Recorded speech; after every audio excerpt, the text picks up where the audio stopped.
رشتے کے بارے میں جہاں خیال کیا جاتا ہے کہ اس کے خیالات پیغام حریت کے تھے، اور اسپیشلی انفرادی آزادی کے حوالے سے یہ سمجھا جاتا ہے کہ وہ انفرادی آزادی کا سب سے بڑا علمبردار ہے، لیکن وہیں رشتے کے خیالات میں ہمیں یہ بھی نظر آتا ہے کہ اس نے مختلف لوگوں کے خلاف، فلسفیوں کے خلاف، میوزیشین کے خلاف، مذہبی رہنماؤں کے خلاف، جمہوریت پسندوں کے خلاف، اشتراکیت پسندوں کے خلاف، سب کے خلاف اس نے ایک محاذ جنگ کھولا ہوا تھا، اور سب کی اس نے مخالفت کی اور سب پر تقریباً دشنام درازی کی۔ سقراط کے حوالے سے وہ بہت نالا تھا، اور وہ یہ سمجھتا تھا کہ یہ جو ڈائلیکٹیکل میتھڈ سقراط نے اپنایا تھا، سوالات کا سلسلہ، یہ بنیادی طور پہ سقراط جو ہے ول ٹو پاور کے اس کے فلسفے کے تحت طاقت حاصل کرنا چاہتا تھا۔ رشتے کے جو آئیڈیل لوگ تھے وہ یونانی ایرسٹوکریٹس تھے یا رومن ایرسٹوکریٹس تھے، جن کے پاس جاؤ حشمت تھی، لیکن وہ یہ کہتا تھا کہ سقراط نے ان کے کانفیڈنس کو مجروح کیا۔ مثال کے طور پہ ایک وہ یونانی جنرل کی بات کرتا ہے جو سقراط کا شاگرد تھا، اور سقراط نے اس کی بہادری، جرأت مندی کے حوالے سے جب اس پر سوالات اٹھائے تو نشتے کے خیال میں یہ اس کا کانفیڈنس شیٹر کرنے یا متاثر کرنے کے مترادف تھا، اور وہ یہ کہتا تھا کہ سقراط کے پاس کیونکہ مال و دولت نہیں تھی، نہ اس کے پاس فزیکلی وہ بہت زیادہ خوبصورت تھا، تو وہ اس طرح کے سوالات کر کے ول ٹو پاور، مثلاً طاقت حاصل کرنا چاہتا تھا، اور طاقت کے حصول کے لیے اس نے طریقہ اپنایا تھا۔ افلاطون کو اس نے ہدف تنقید کا نشانہ اس لیے بنایا کہ افلاطون نے اس دنیا کو مور اور لیس فریب قرار دیا، یا اس کو ہاتھ کا میل قرار دیا، یا یہ کہا کہ یہ دنیا جو ہے وہ اصل دنیا نہیں ہے، بلکہ اصل دنیا کہیں اور موجود ہے، اور دنیا میں جتنی چیزیں ہیں وہ اس اصل دنیا کا ریفلیکشن ہے۔ تو اس کے نشتے کے خیال میں افلاطون نے اس طرح وہ یونان جو سقراط سے پہلے نیچر پہ بات کرتا تھا، اور وہ اس میں ایک مثال اس دور کے سائنسدان کی دیتا ہے، پری سوکریٹک دور کے سائنسدان کی، کہ جو اس وقت گلیکسیز پہ باتیں کر رہا تھا اور چاند ستاروں پہ باتیں کر رہا تھا، اس دنیا پر اور کائنات پہ باتیں کر رہا تھا، لیکن سقراط نے جو ہے اس طرح کے سوالات کر کے، اور افلاطون نے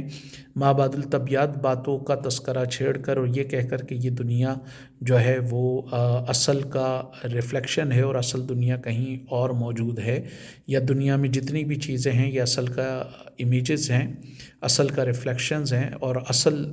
جو ہے وہ چیز کہیں اور ہے۔ تو اس سے جو ہے وہ فلسفے کا رخ جو ہے وہ اس کائنات سے ہٹ کر، مادے سے ہٹ کر، اس دنیا سے ہٹ کر جو ہے وہ مابعد الطبیعیات کی طرف چلا گیا، ایک ایسی دنیا کی طرف چلا گیا رشتے کے خیال میں جس کا کوئی وجود نہیں تھا۔ ایمینول کانٹ کے حوالے سے بھی وہ اسی لیے تنقید کرتا ہے کہ ایمینول کانٹ نے نومینالوجی اور فینومینالوجی کی ٹرم استعمال کی، اور فینومینالوجی میں اس نے کہا کہ یہ جو ظاہری دنیا جس کو ہم پرسیپشن کے تھرو سمجھ سکتے ہیں، لیکن ایک نومینالوجی ایک ایسی بھی دنیا ہے جس کو ہم نہیں سمجھ سکتے، خدا، روح اور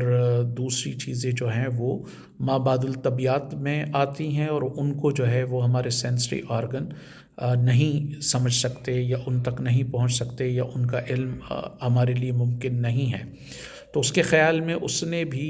اس موجودہ دنیا کو رد کیا، اور موجودہ دنیا کو رد کر کے زیادہ اہمیت دی مابعد الطبیعیاتی دنیا پر۔ مثلا موجودہ دنیا کی حیثیت اس نے کم کی، نیچر کی حیثیت کم کی، جو آپ کے سامنے، جس کو آپ دیکھ سکتے ہیں، سمجھ سکتے ہیں اور سن سکتے ہیں، جس کو محسوس کر سکتے ہیں، تو اس طرح اس نے اس کو کم اہمیت دی، اور مابعد الطبیعیات پر زیادہ اس نے توجہ دی۔ ایک اور فلسفی جس سے وہ بڑا متاثر بھی تھا، اور جس کو اس نے بہت گہرائی سے پڑھا تھا، شوپن ہائر۔ حالانکہ شوپن ہائر مابعد الطبیعیات کی بات نہیں کرتا، کیونکہ وہ اپنے جوہر میں ایک دہریت پسند فلسفی تھا، لیکن وہ یاسیت کا شکار تھا، وہ مایوسی کا شکار تھا، وہ دنیا کی تخلیق کو ایک طریقے سے، یا دنیا کو ایک ایبسرڈٹی یا حماقت سمجھتا تھا کہ اس کے آنے کی کوئی وجہ نہیں ہے، اور رہنے کی اور زندگی کے کوئی معنی نہیں ہیں۔ نشتے کے خیال میں جب آپ یہ کہتے ہیں کہ زندگی کے کوئی معنی نہیں، اس کا مطلب ہے کہ آپ زندگی کو انجوائے نہیں کر سکتے، آپ آرٹ، ادب، فلسفہ، میوزک اور ان تمام چیزوں کو انجوائے نہیں کر سکتے، نیچر کو انجوائے نہیں کر سکتے، اور آپ یاسیت کا شکار ہوتے ہیں، تو آپ کی اپروچ ایک فیٹلسٹک ہو جاتی ہے، تقدیر پسند ہو جاتی ہے اور بے بسی ہو جاتی ہے، اور اس بے بسی کی وجہ سے آپ اس دنیا کو انجوائے نہیں کر سکتے اور آپ اس دنیا سے کٹ کے رہ جاتے ہیں۔ اس کے علاوہ اس نے مذہبی خیالات کی بنیاد پر بھی لوگوں کے خلاف ایک طریقے سے تنقید کی۔ واگنر جو ایک میوزیشین تھا اس کی قربت بھی تھی، لیکن جب اس نے مذہبی ٹائپ کی میوزک کی تدوین کی یا اس کو کمپوز کیا تو اس پر بھی وہ اس سے نالا ہوا۔ بالکل اسی طرح وہ عیسائیت کے بھی بڑے خلاف تھا، اور اس کے خیال میں افلاطون کا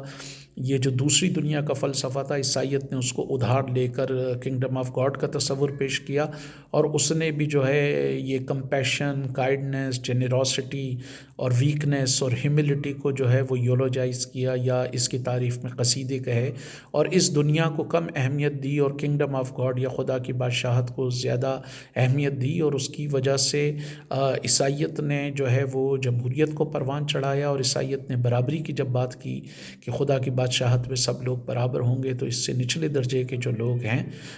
وہ اوپر آ گئے، وہ زیادہ طاقتور بن گئے۔ اسی طرح وہ جمہوریت کے بھی خلاف تھا، اور اس کے خیال میں آئیڈیل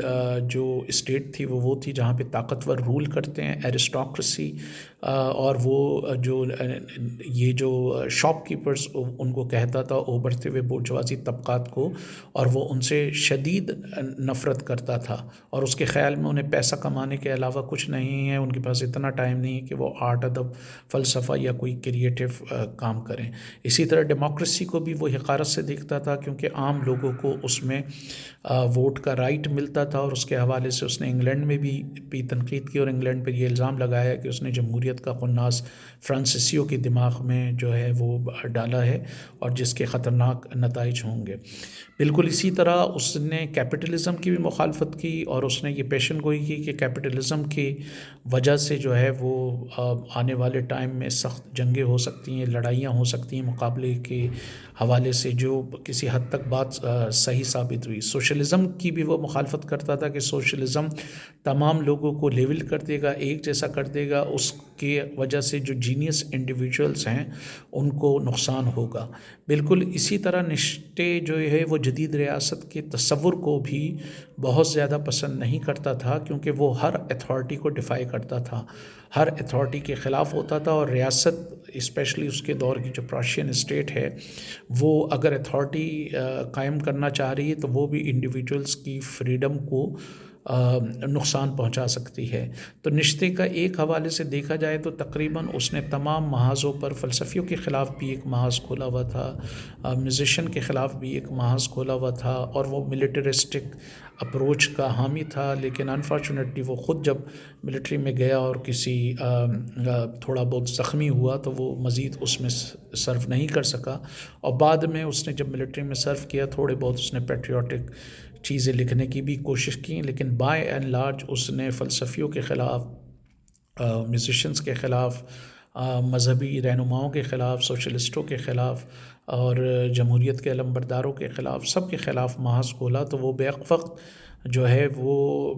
مختلف محاذوں پہ لڑ رہا تھا۔ کچھ لوگ یہ بنیادی طور پہ اس کی شخصیت کی تلخی کہتے ہیں، کیونکہ وہ کافی ٹائم بیمار رہا، مختلف ممالک میں وہ گھوما پھرا بھی، علاج کی غرض سے بھی گیا، اور ایک مرحلے پہ وہ اپنی بہن سے بھی نالا ہوا، ناراض ہوا۔ اس کی بہن نے یہ کوشش کی کہ اس تصور کو زائل کیا جائے کہ وہ عیسائیت کے خلاف ہے، اور اس نے یہ کوشش کی کہ وہ بنیادی طور پہ سینٹ پال کے خلاف تھا، لیکن عیسائیت کے خلاف نہیں تھا۔ لیکن بہت سارے نشتے کو پڑھنے والے اور تحقیق کرنے والے یہ کہتے ہیں کہ جو اس کے اوریجنل آئیڈیاز تھے وہ عیسائیت کے خلاف تھے، اور وہ عیسائیت کو سوشلزم اور جمہوریت